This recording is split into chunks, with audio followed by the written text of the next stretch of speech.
ভোলার বোরহানউদ্দিনে চতুর্থ শ্রেণীর এক ছাত্রীকে ধর্ষণের অভিযোগে করা মামলায় দুই আসামিকে গ্রেফতার করেছে পুলিশ।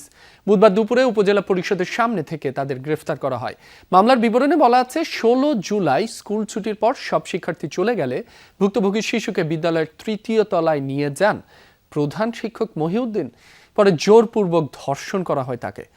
পরবর্তীতে বাড়ি ফিরে পরিবারকে বিষয়টি জানায় নির্যাতনের শিকার শিশুটি। প্রথমে বিষয়টি স্থানীয় সাবেক ইউপি সদস্য বাচ্চুকে জানালে তিনি টাকার বিনিময়ে ঘটনাটি ধামাচাপা দেওয়ার চেষ্টা করেন, কিন্তু তাতে অস্বীকৃতি জানালে ভুক্তভোগীর স্বজনদের মারধর করেন বাচ্চু মেম্বার ও তার লোকজন, এমন অভিযোগ করেছে পরিবারটি।